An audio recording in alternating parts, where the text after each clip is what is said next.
The desert wind had a way of erasing footprints by morning. By the time the sun rose over the eastern perimeter, the sand looked untouched, innocent, as if nothing dangerous had ever crossed it. Specialist Ava Mitchell used to find comfort in that illusion. If the ground looked clean, maybe the night had been quiet.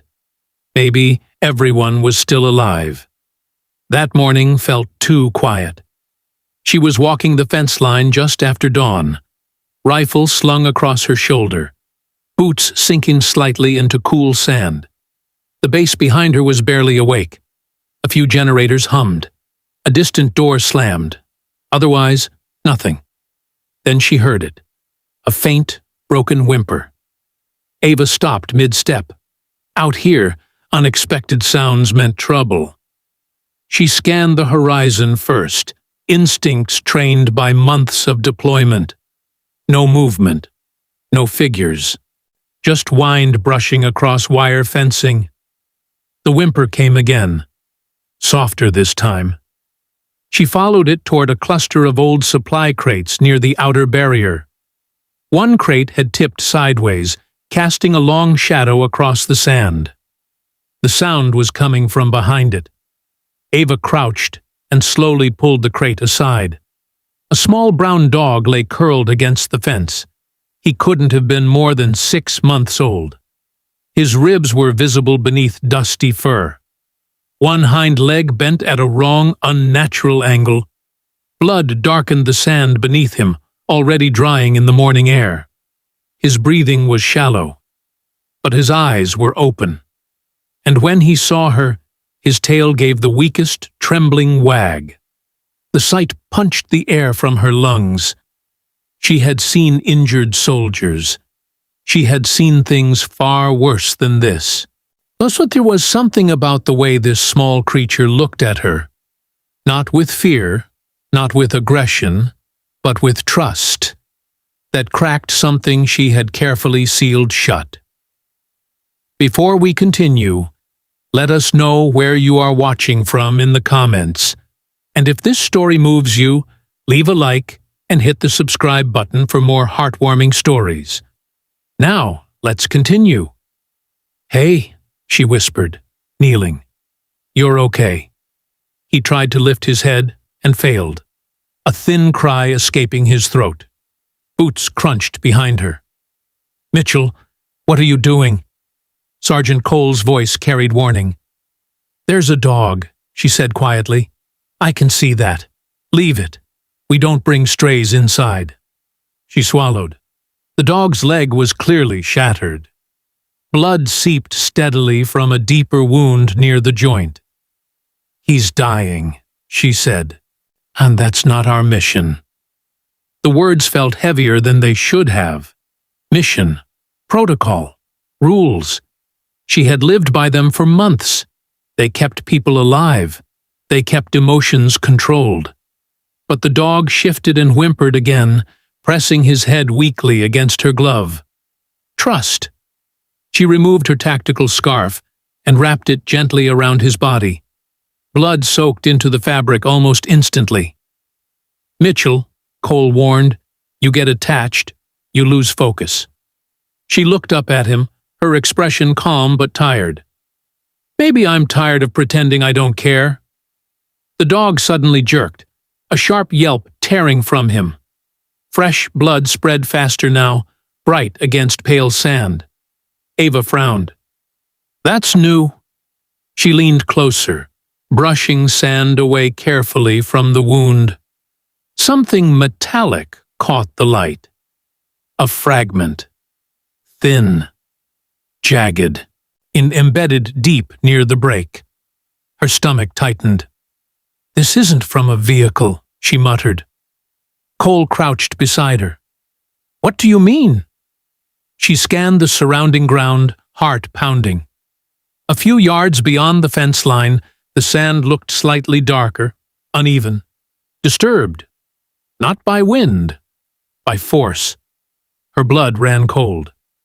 "There was a blast," she said quietly. Cole's face shifted from irritation to alarm. "There was no report." Exactly. If an explosive device had been planted near the perimeter and gone undetected, it meant the base had been exposed. The dog hadn't been run over. He had triggered it. And judging by the small size of the embedded fragment, it had likely been a test charge, a warning, or worse, preparation for something bigger. Cole grabbed his radio, calling command for an immediate sweep. Sirens began to echo faintly in the distance, but Ava barely heard them.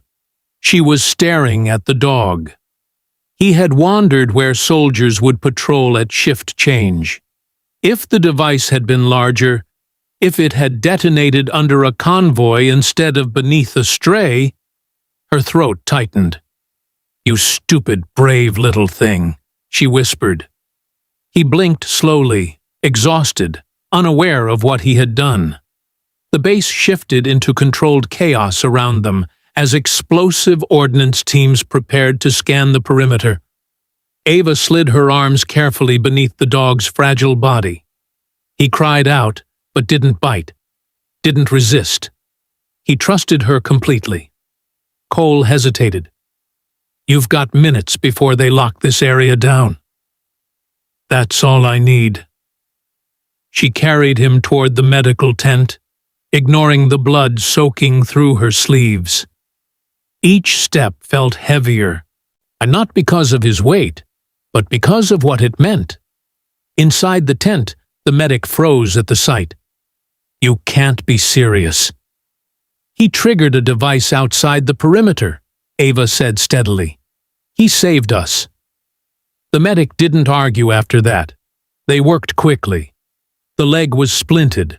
The bleeding slowed. The metallic fragments were carefully removed and placed in a tray for evidence. The dog drifted in and out of consciousness, breathing fragile but steady. When the immediate crisis passed, Ava sat beside the cot, hands resting gently on his small body.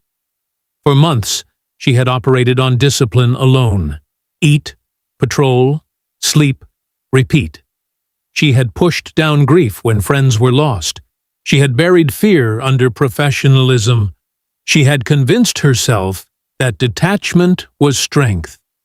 But sitting there, he watching the rise and fall of the dog's chest, she felt something she hadn't allowed in a long time. Purpose beyond survival. Command later confirmed what she and Cole suspected. A small improvised device had been planted near the fence. It had detonated prematurely when the dog triggered it. A secondary device was discovered farther down the line. Larger, deadlier, aimed toward the route of the morning convoy. If the first had gone unnoticed, the second might have taken lives. The stray had prevented that. Word spread quickly across the base.